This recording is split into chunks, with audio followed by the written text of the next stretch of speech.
Pavle, minule si mi vysvětlil, jak můžu ušetřit peníze na daních díky paušálním výdajům na dopravu. Ale mohli bychom se ještě podrobněji podívat na další náklady související s používáním auta. Třeba bychom našli ještě nějaké další způsoby, jak legálně snížit základ daně. Souhlasím s tebou, protože ty náklady opravdu zde jsou poměrně vysoké a záleží na šikovnosti, aby tam člověk dostal do těch nákladů co nejvíc. V podstatě se dá říct, že záleží na dvou věcech. Jestli ten automobil bude zahrnut v obchodním majetku, anebo tam nebude zahrnut. A o to se budou odvíjet ty náklady.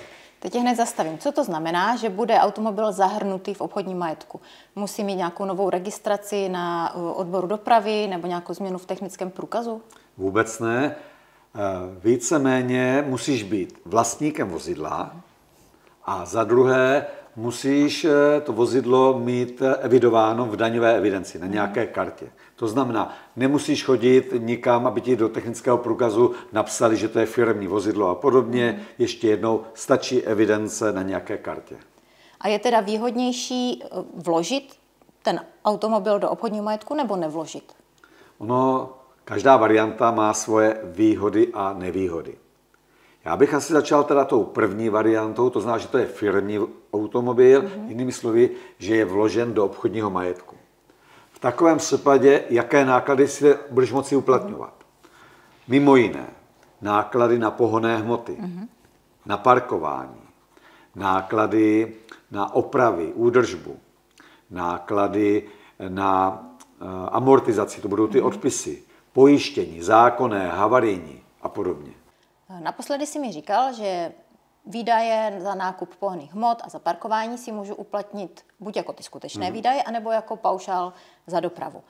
A spočítali jsme, že mně se vyplatí ten paušál, protože takhle dostanu do nákladu asi o 30 000 korun víc, než byly právě ty skutečné výdaje. To samozřejmě souhlasí, ale paušální výdaje mají ještě jednu výhodu, o které ne možná všichni ví. To mě zajímá. Prozrať mi, jakou výhodu to má. Já to vezmu ze široka. Pokud máš jenom jeden automobil, tak určitě tím finanční úřad neuvěří, že s ním jezdíš jenom firmně a soukromně vůbec nejezdíš. Takže budeš muset krátit například odpisy. A teď je otázka, v jaké výši. Pokud uplatňuješ paušální výdaje, takže si můžeš dávat do nákladu 80% bez ohledu, kolik ve skutečnosti s tím jezdíš pro firmu. Takže když to přeženu, pojedeš za rok pro firmu 100 kilometrů, víc ne. Zbytek budeš jezdit všechno soukromě. Ale i tak si budeš moci dávat do nákladu 80%. A samozřejmě, pokud bys používala nikoliv paušální, ale skutečné výdaje, tak budeš muset zjišťovat, tedy jaký je poměr mezi skutečnými firemními jízdami a soukromými. A to bych zjišťovala jak?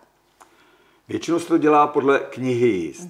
Tam budeš určitě psát jenom firemní jízdy, protože soukromé ty finanční úřad nemusí zajímat.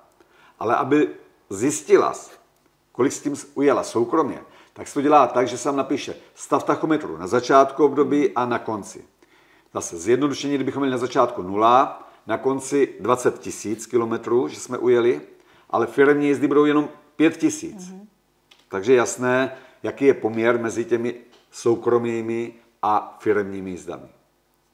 Myslím, že to začínám chápat, ale pojďme se na to podívat ještě konkrétně. My jsme si říkali, že odpisy na to moje auto budou 40 000. A kolik z toho teda dám do nákladu?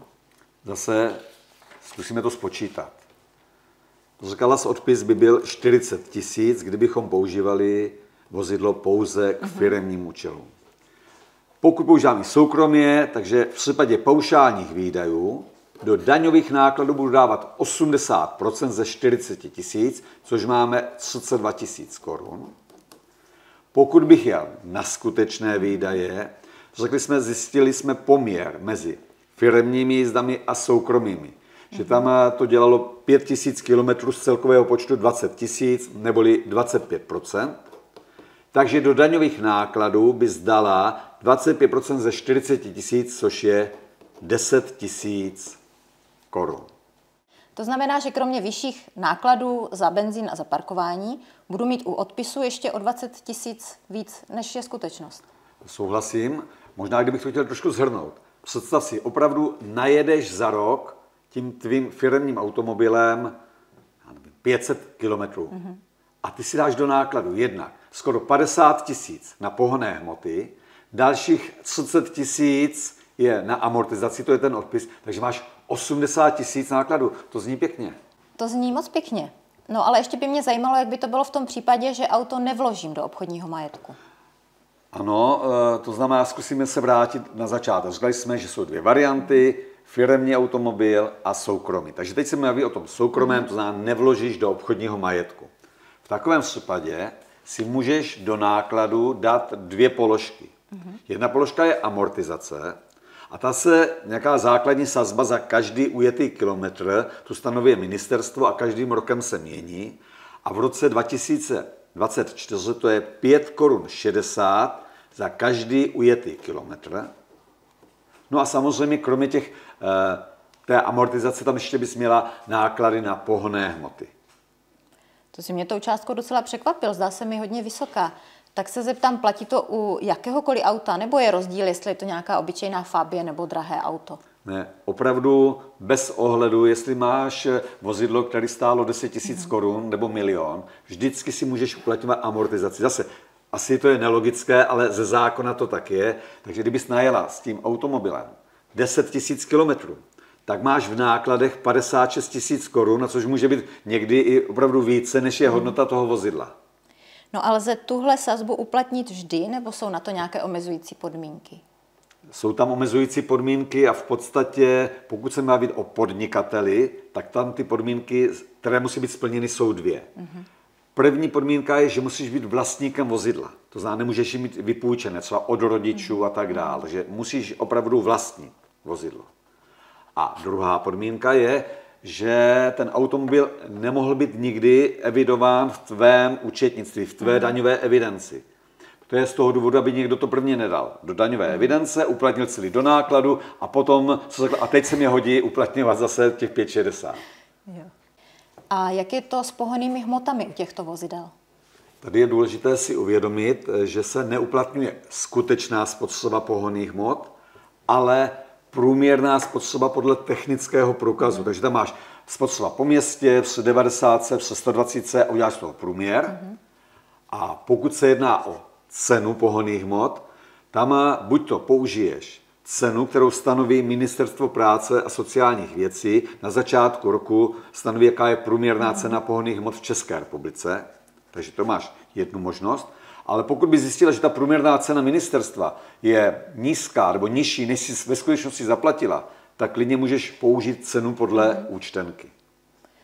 Tak tomu teď dobře rozumím, děkuju. A ještě se tě zeptám, co bys doporučoval? Mít teda auto v obchodním majetku, anebo ne?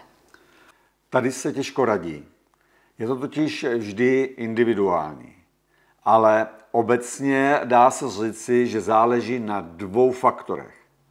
První faktor je, kolik s tím automobilem najedeš za rok kilometrů a druhý faktor, jaká je cena vozidla. A teď se pojďme ukázat na konkrétních číslech.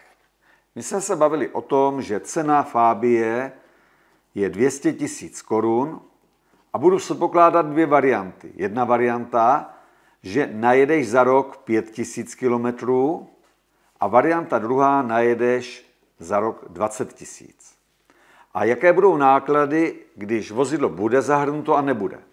Pokud bude zahrnuto v obchodním majetku, tak budeš mít náklady odpis, což je 1/5 z té vstupní ceny, v našem případě 40 000 korun, a pokud bychom krátili kvůli soukromým jízdám, takže například 80% bude dělat 32 000 korun.